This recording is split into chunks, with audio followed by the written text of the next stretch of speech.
My brother Harun Cheruiyot, I knew you were worthy, but I now know you are much more worthy than I thought you were.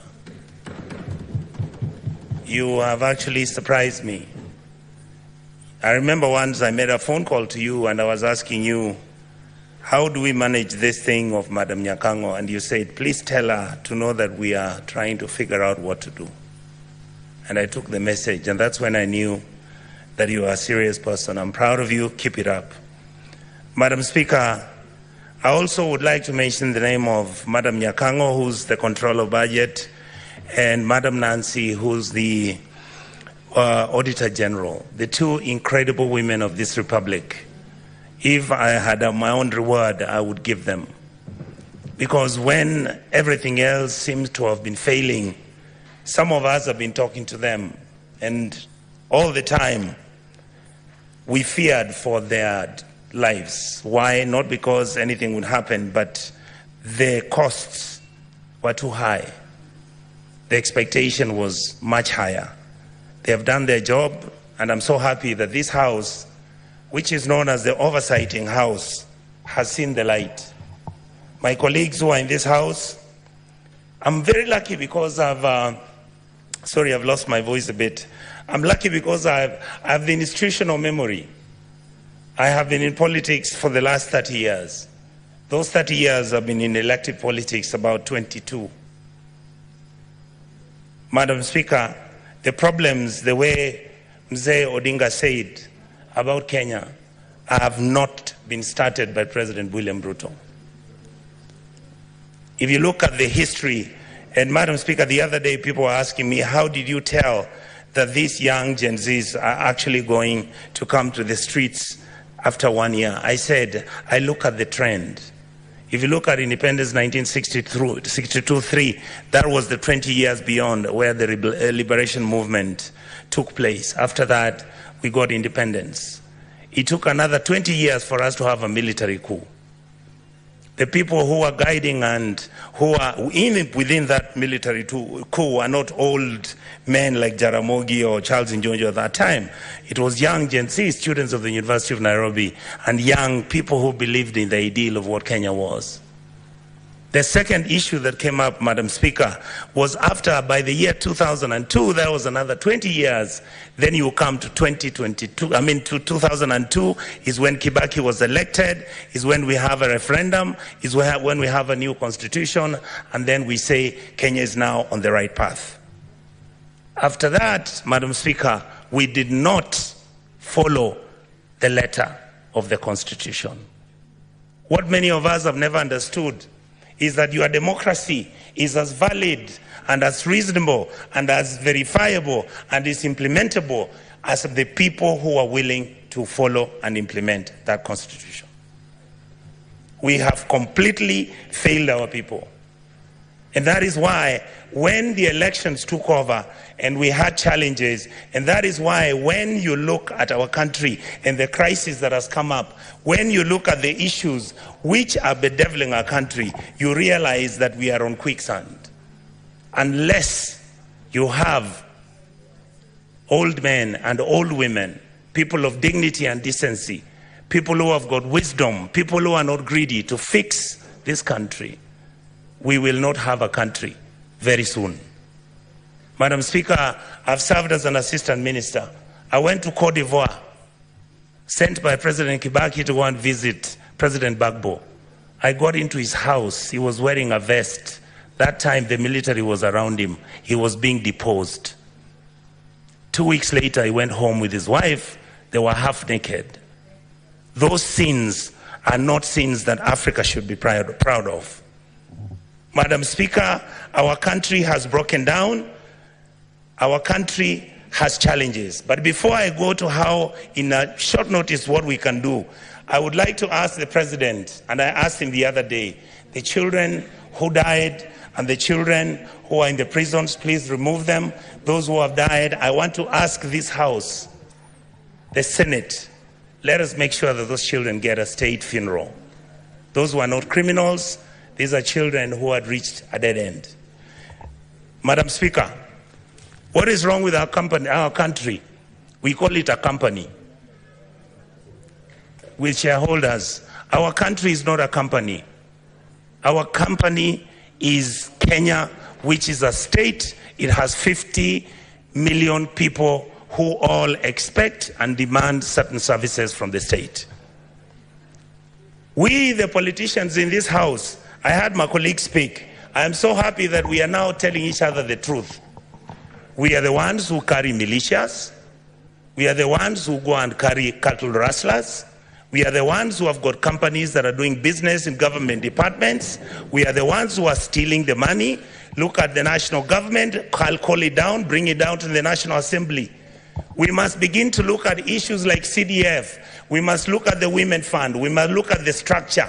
Do we need all the people who have been given offices? I've been asking this publicly. Why are governors running county governments as if they are private companies where they are stealing money, buying properties abroad, driving such big vehicles, including ourselves? When did we decide that I must drive a car which is 4.8 cc? That at 3,000 cc is not good enough. When our children don't have medicines, when our women are not giving birth, when we can't feed our children, when we buy fertilizer, we deal on it, we sell some of it, we sell mchanga. We are bringing in maize when we are supposed to be planting maize and giving farmers fertilizers and giving them funds so that we can get production and increase that, so that we create jobs for our people. It is we politicians who won't buy 2 million tons, 2 million metric tons of maize. We come and sell. We bring 3 million metric tons of sugarcane. Mumias is dying. Chemelil is dying. Sony Sugar is dying. Those are factories that used to employ people. Who are the biggest dealers of investment companies in Kenya? We, the political class. What happened to Kenya Airways? Look at it now. It's smelly, filthy. It was the pride of Africa. Who runs Kenya Power? Why are we not told who are the owners of the independent power suppliers of this country? Why are we not being told who owns our national parks? But you hear money is being stolen by none other than the elite and the political class. These people out here are tired. These people are tired. I was crying this morning today because we are messing up a good thing. We are messing up this country.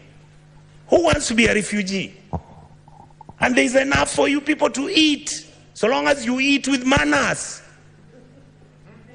The revenue we collect is enough to run 8 African countries: Kenya, Rwanda, Burundi, Tanzania. You go to Congo, you go to South Sudan, you go to Somalia, and you go to Ethiopia. That's what our goddamn budget is. Just manage it, don't steal it. A few people are stealing too much. These kids out here, they know everything. They know your houses. They know where your kids go to school. They know which properties of land you have. Why must somebody have 4 million acres of land to his name? What happened to our mentality? Then we pretend and run to churches talking about Christianity, how Jesus... Do you understand what you are dealing with? The people out here don't even believe in God anymore. The people out here are tired of the lies, the religious organizations. And I have to say this, I'm a Catholic. I was so happy I saw the Purple Nuncio talk about the issues of a country. Let us forget that we can run this country as tribes. Let us accept that there is a new sheriff in town. That sheriff is the GNC. They are partyless, they are tribeless, they don't have money, they just have bundles and a phone. And they'll stop this country to move. I would like to plead with the members of this house, when it comes to looking at what role our committees are playing. Look at what happens. I want to thank my brothers Sifuna, my brother Chirargei. I want to thank Madam Dulo. These are, many of you may not know, we've never discussed it here. How many times we've been threatened that we are raising issues about county governments losing billions. I mean, who doesn't know how many governors own apartments and houses in Kilimani Road? Each one of them owning an apartment costing 1.5 billion shillings. Why didn't the fool just go and build a hospital where he comes from? How I wish we stole the money and put it at home. Some of them are going to Dubai. People are going to America. You see on social media. I just saw somebody commenting saying that the senators have nothing to do. I want him to tell me how he bought a Bentley and is an MP. Explain to me, how does somebody, I mean, the truth is, I'm born with advantage and privilege. That is the truth. I saw my father driving a big car when I was a small boy. That is not what drives me. What drives me is, how do you get a member of parliament driving a Mercedes that costs 49 million shillings? And we are watching, and that is normal, and it is okay. And it is okay. Shame on us. Then we make sure this money doesn't go to the schools. We make sure that hospitals have no money. We start building hospitals now. We want the poor people to come to those hospitals. Poor people can't come to Nairobi Hospital. They can't come to Aga Khan. They can't, some of them can't afford Kenyatta. You saw the other day, Kenyatta has a debt of 6.6 billion. The Eldoret Hospital, Eldoret KTRH, has a debt of 3.9 billion. When you ask, they tell you we don't know where the money went. Are we fools? Do we need to buy houses which have got 15 bedrooms and drive 19 cars and put them in your parking lot, and you want 10,000 acres of land? You want a ranch? You fools, you go and buy a ranch in Australia. This is where we are. We keep blaming the police. The policeman cannot do anything. Have we ever gone as a Senate to go and see where the police lives? How he takes his kids to school and his salary is 19,000. And this house has to start thinking about those things. We guys must begin, and we ladies and gentlemen in this house must begin to agree that we can reduce our salaries, that we can drive smaller cars, that we can wear counters. In fact, the only thing I'm very annoyed about the president, I'm the one who started wearing counters. Now he has given counter a bad name. I want Kenyans to love counters the way I loved them. Let us wake up, Kenyans. We can't play football. Money comes from FIFA, it is eaten. World Rally Championship, money comes from there, it's eaten. You go, you want Kenya Lawn Tennis Association, they only want 50,000 to hold an international tennis tournament. Not even the minister appears there. But when the minister is traveling out of the country, he's got how many people? Private jet, goes to Dubai, books one of those hotels, luxury hotels, and he comes back to Nairobi with the same 9 people he took with a private jet. And you assume that the Gen Zs don't know. These days they track you. They can know which private jet you took, where it went, and how it came back. Many of us are worried because either because of history or because of what has happened, we have got a lot of money now, we are owning so much land. Please allow us to have spatial planning. Your land, we can have an implemented law in this house to protect your even identity. But please don't stop stealing public land. Let us have mercy at our people. You saw people from Eldoret and Kakamega talking about, oh, our chambers which our grandfathers left for us. Now you guys who are MPs and senators, you come, you chase us away, and then you throw us into court. You go and bribe the court. And I want to talk about the judiciary. We respect you. We know that you are most of the time under the pressure. We know there are certain things which you can even be blackmailed, but we want to hold you at a higher standard.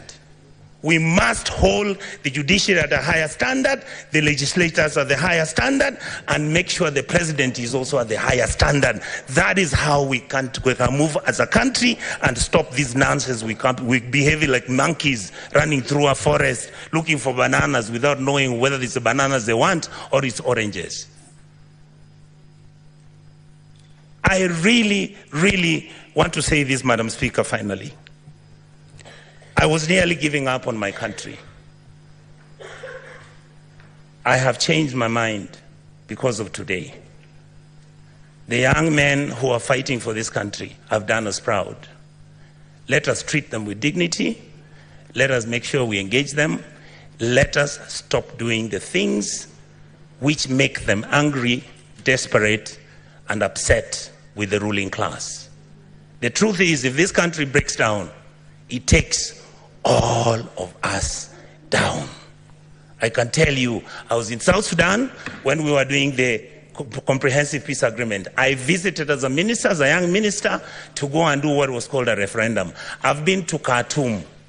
I have been to Mali. I've been to a country in West Africa. I'll remember the name, Madam Speaker. you look at how people have been treated.